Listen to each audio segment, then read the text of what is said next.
Berdiri bersama dengan saya petang ni ialah Datuk Dr. Chong Chee Kiong, Dr. Nur Hayati Rusli, Dr. Hisham Shah dan Datuk Dr. Nur Hizan.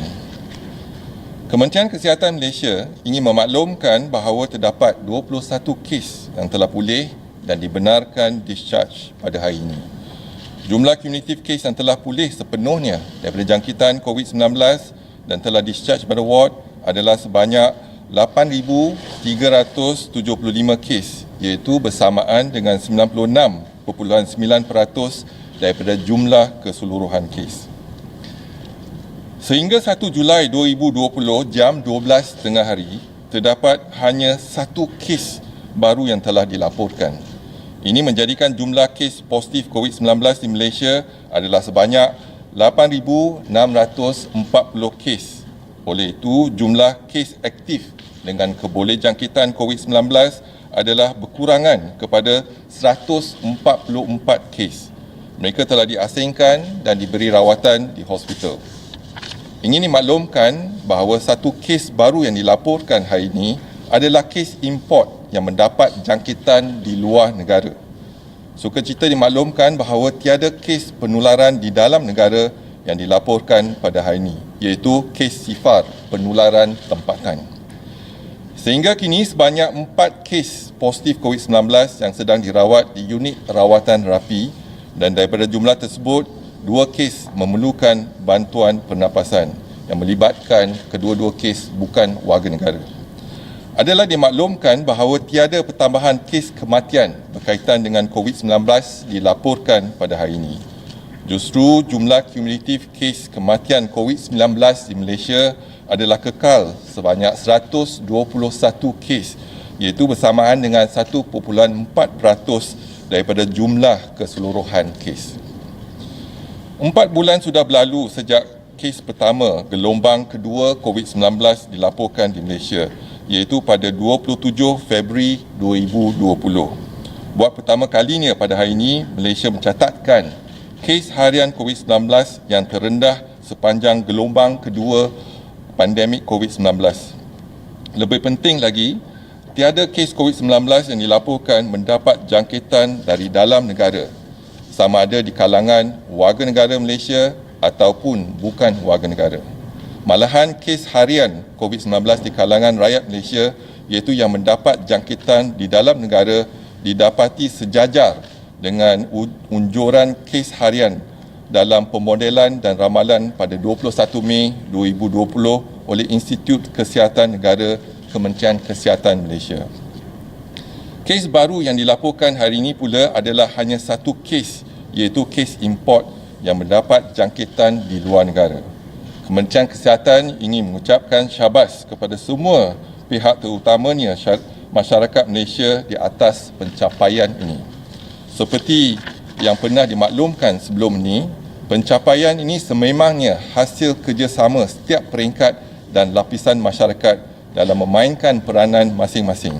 Ini termasuk mengamalkan kelaziman baru dalam kehidupan seharian dan pematuhan kepada prosedur operasi standard, iaitu SOP yang telah ditetapkan oleh kerajaan. Penurunan kes harian juga menggambarkan kesedaran masyarakat terhadap kawalan kendiri dan tanggungjawab sosial bersama, iaitu social responsibility. Adalah diharapkan bahawa setiap lapisan dan hubungan masyarakat telah dapat mengamalkan jarak sosial yang selamat, iaitu social distancing, iaitu sekurang-kurangnya 1 meter di antara satu sama lain. Kebersihan kendiri yang tinggi, mengelakkan kawasan yang sempit dan sesak serta mengelakkan bertutur dengan jarak yang dekat. Ini semua merupakan norma baru yang diamalkan secara meluas dan berterusan bagi memastikan kita terus berjaya dalam memerangi wabak COVID-19.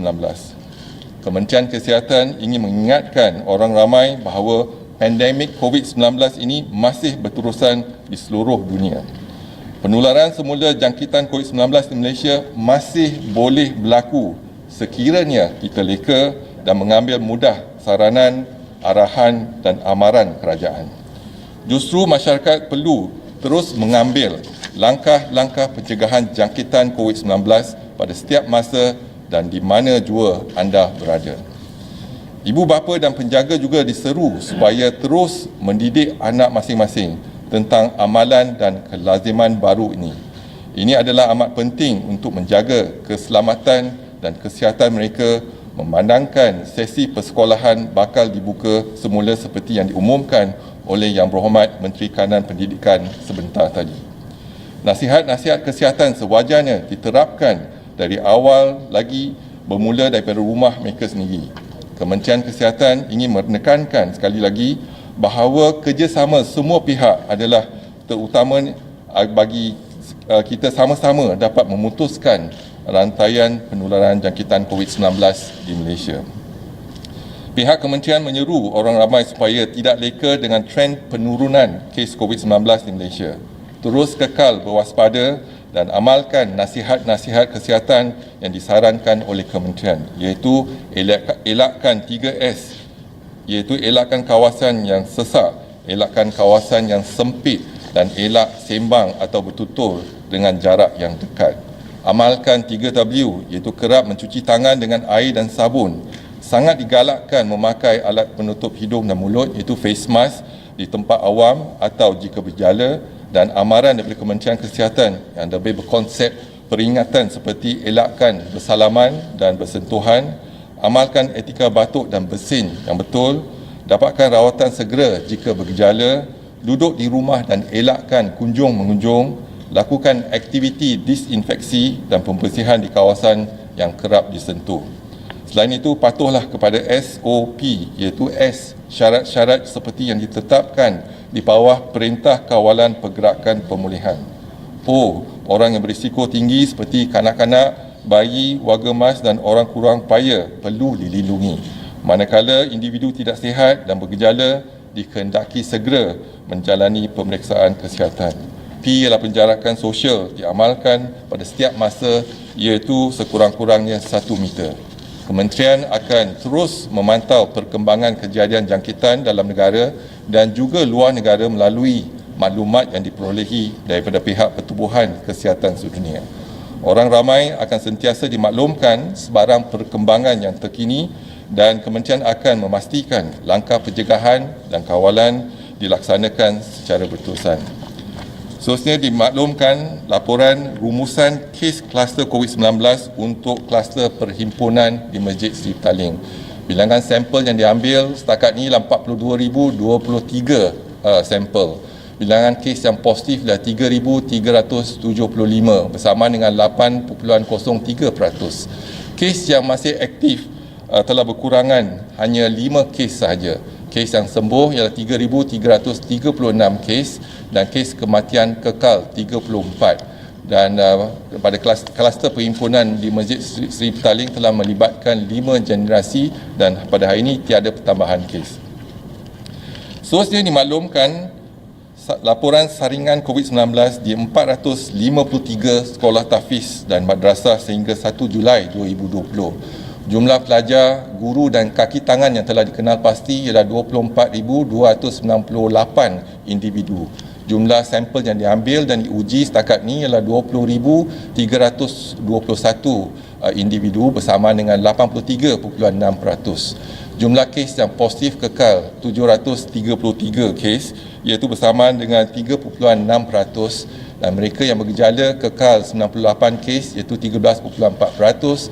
Mereka yang positif dan tidak bergejala kekal 635 kes, iaitu bersama dengan 86.6%. Seterusnya dimaklumkan laporan saringan COVID-19 di 450 pasar di seluruh negara sehingga 1 Julai 2020. Jumlah peniaga, pekerja, pemandu dan lain-lain yang dikenal pasti adalah 45,187 individu. Jumlah sampel diambil dan diuji setakat ini adalah 34,431 bersama dengan 76.2%. Mereka yang dikesan positif adalah 276 kes, iaitu bersama dengan 0.8%. Mereka yang bergejala kekal 38 kes, iaitu 13.8%. Mereka yang positif dan tidak bergejala kekal 238 kes, iaitu 86.2%. Dimaklumkan saringan COVID-19 di 425 pusat jagaan warga emas di seluruh negara sehingga 1 Julai 2020. Jumlah penghuni, penjaga dan kaki tangan yang telah dikenal pasti adalah 18,212 individu. Jumlah sampel yang diambil dan diuji adalah 16,361 bersama dengan 89.8%. Jumlah kes yang dikesan positif adalah 30 kes bersama dengan 0.2%. Mereka yang bergejala kekal iaitu 5 kes bersama dengan 16.7%. Mereka yang positif dan tidak bergejala kekal 25 kes iaitu 83.3%. Dimaklumkan laporan rakyat Malaysia dan pemastautin tetap Malaysia yang pulang dari luar negara dan dikesan positif COVID-19 adalah seramai 626 kes. Dan pada hari ini ada pertambahan 1 kes iaitu seorang warga negara yang berumur 21 tahun tiada gejala pulang daripada negara Turki. Dimaklumkan laporan jumlah kumulatif warga asing yang telah menjalani saringan dan ujian COVID-19 sehingga 1 Julai 2020 adalah seramai 60,678 individu. Dan jumlah kes yang dikesan positif adalah 2,575 kes iaitu bersamaan dengan 4.2%. Daripada jumlah tersebut, 79 kes masih dirawat dan diasingkan di hospital. 2 kes warga asing masih dirawat di unit rawatan rapi dan jumlah kes kematian kekal 5 kes iaitu bersamaan dengan 0.2%. Seterusnya, laporan 4 kluster depo tahanan imigresen sehingga 1 Julai 2020. Yang pertama ialah depo tahanan imigresen Bukit Jalil. Individu yang disaring setakat ini ialah 1,661. Jumlah kes yang positif kekal 647 melibatkan 644 bukan warga negara.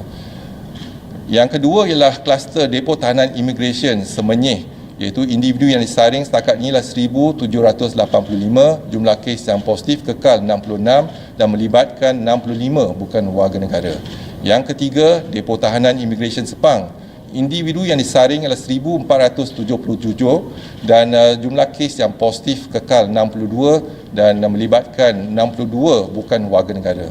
Dan yang terakhir adalah depo tahanan sementara imigresen Putrajaya. Kluster ini telah pun tamat pada 26 Jun 2020 iaitu melibatkan 101 individu yang disaring dan 2 kes bukan warga negara dikesan positif. Dimaklumkan pada hari laporan kluster COVID-19 yang aktif di Malaysia sehingga 1 Julai 2020 dan pada hari ini tiada pertambahan kes pada semua 17 kluster yang masih aktif dipantau. Seterusnya, dimaklumkan kapasiti harian 55 makmal COVID-19 yang melaksanakan ujian RT-PCR sehingga 30 Jun 2020. Dan kapasiti maksima adalah 36,812 dan ujian seharian semalam adalah 7,333 iaitu bersamaan dengan 20%. Dan data daripada makmal swasta untuk kes-kes yang dikesan negatif masih tidak lengkap. Dimaklumkan laporan jumlah kumulatif saringan dan ujian COVID-19 untuk pesakit sebelum menjalani pembedahan di Hospital Kementerian Kesihatan Malaysia seluruh negara iaitu pre-op testing adalah seramai 49,187 pesakit dan jumlah kumulatif kes yang dikesan positif adalah 21 pesakit iaitu bersamaan dengan 0.1%.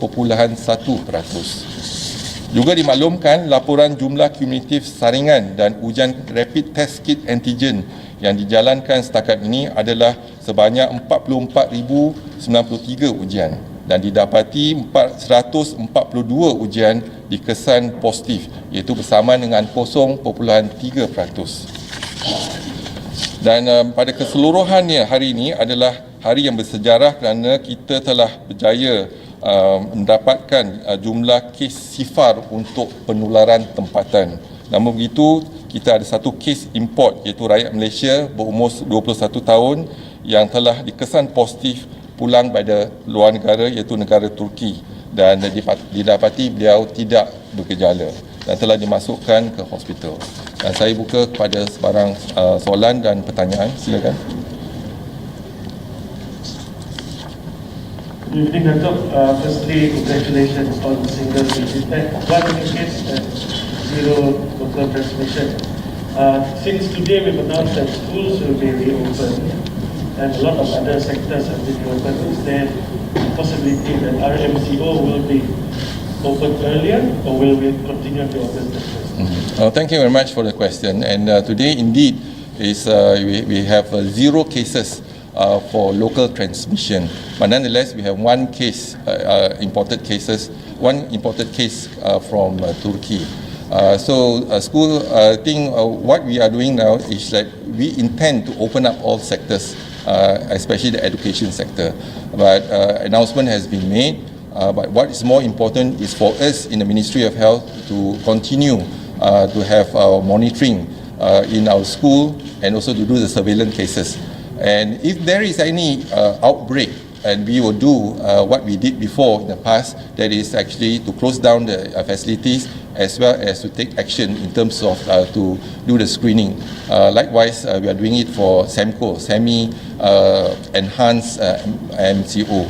So this is some of the issues that we have in the past, but then we have looked into all avenues and how to improve and increase our capacities and in terms of detection.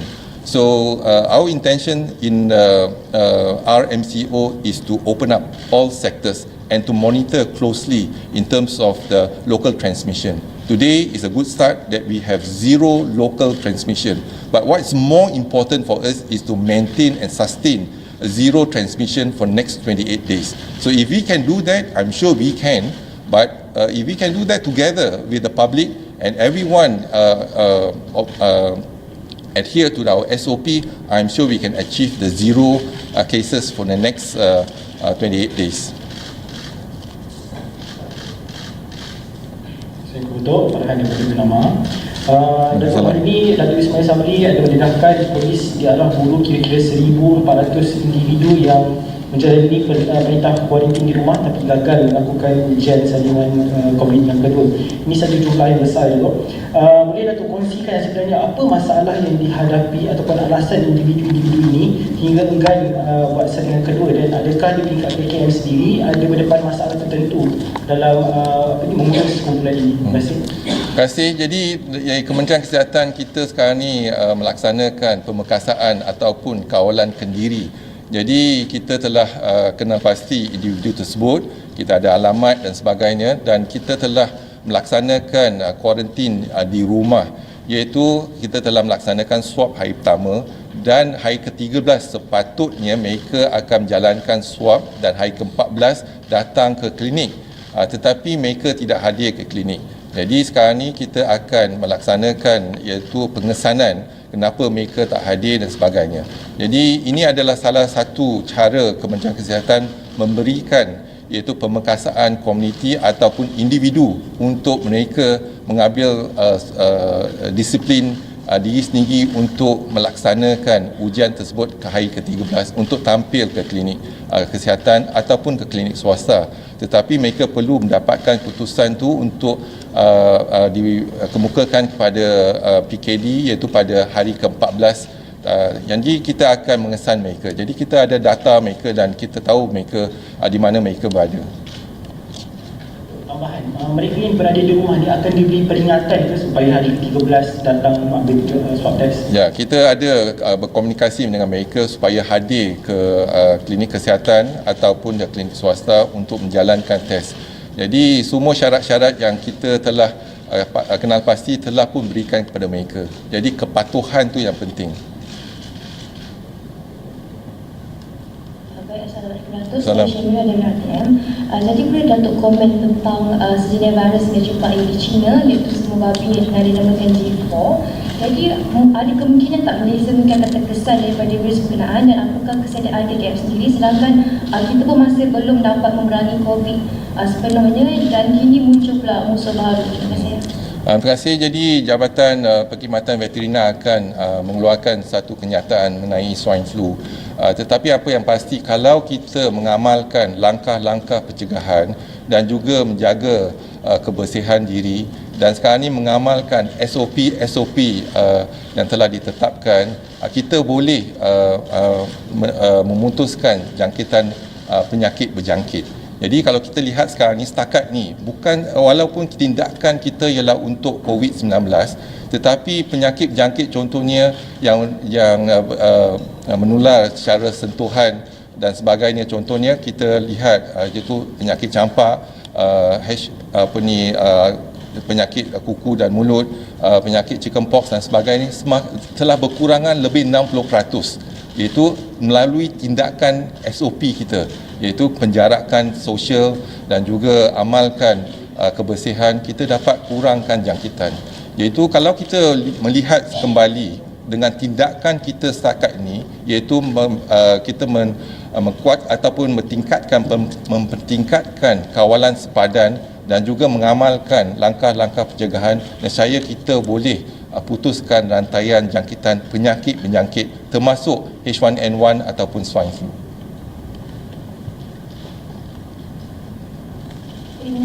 Once again, congratulations. Three questions today, Dato'. So the first one is on remdesivir. So we now know the price of remdesivir. So I was wondering, will Malaysia be considering using a compulsory license, for example, since we do not qualify for the generic versions of it? Just wondering what the ministry is doing in this regard. Second question is about targeted testing. Yeah, it looks like they're doing less than our maximum capacity. So I was wondering if targeted testing is still going on as previously, or are we testing at the same rate as we were 2 months ago, for example? The last question is about the death at the Bukit Jalil Immigration Detention Center. Do we know the cause of death yet? Thank you. All right, thank you for the three questions. First, with regards to the remdesivir, at the moment we do not have enough patients to go on the trial, so we have been allocated 100 patients, and at the moment we only have 9 patients that have been included under the trial. So we hope that the requirement, we are still watching closely in terms of the efficacy and etc. of this remdesivir. But more importantly, if we need to do, we need to look at the situation, whether we need the medicine at the moment or not. So if our cases is down, so then perhaps we have other options as well. Second is regards to the targeted group. So we are doing targeted testing, and our targeted testing based on locality. For example, if a locality is positive, a few cases there will come in and lock down the area, or we close down. For example, if there's actually area that is actually concern for Ministry of Health, we'll do the SEMCO or even enhanced MCO. So I think in terms of the figures, we have the capacity of 36,000 at the moment. We also have 9 high-risk group that we identified, our targeted group, and we will continue to do the screening. For example, from the Tafiz school, from market, and etc. So if for example, we detect a case positive, then we will actually enhance our surveillance on the area using the SEMCO or MCO in that region. So it will be a continuous process. But there are 3 things that we are doing at the moment. For example, that is actually doing the screening, surveillance for ILI cases in the clinic, as well as SARI cases in our hospital, and the pre-operative testing for all our patients before surgery. So that is actually a very good indicator to reflect community transmission. So at the moment, the community transmission that we detected, the pre-op testing is only 0.1%. So again, we will target, we will continue to do the surveillance and increase the capacity in terms of to detect the ILI cases in our Sentinel Clinic. So we will increase the capacity of Sentinel Clinic, our hospital, as well as our pre-op testing. And the third is the cause of death. We have done the post-mortem, but we also have released the body for burial. More importantly is that we are waiting for some of the tests that is actually CNS and for other pathogen. At the moment, we are not able to grow any virus from the sample that been given to us, and but some of the tests is not complete yet. So we need to have the comprehensive report before we can make any announcement. As a follow-up, coming back to targeted testing, meaning for the 9 targeted groups, the ministry only does the testing when there is a positive case detected, right? No, not necessary. So I think the group, that means is a high-risk group that we are concerned about. For example, old folks' home. So it's a high group. Whether there's a positive cases or not, we will continue to screen the old folks' home towards the country. And one of them is a market. So you look into the market, 2 days ago we had one case in Sandakan. Now we close down the market and we screen those traders and etc. So we will continue to do that activity. So any area or any spike of cases, then although there's no spike of cases, we also will continue if there is a risk. So we are managing the risk. So although there's no cases, we will manage the risk as well. But if there is cases identified, then we also will do the same activities.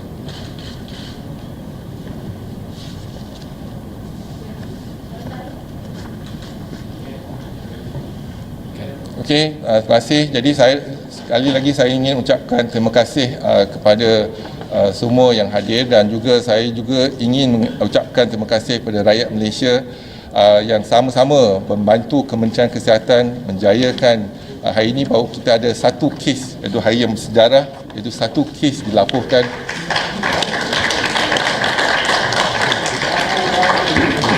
dan kes sifar untuk penularan tempatan ya.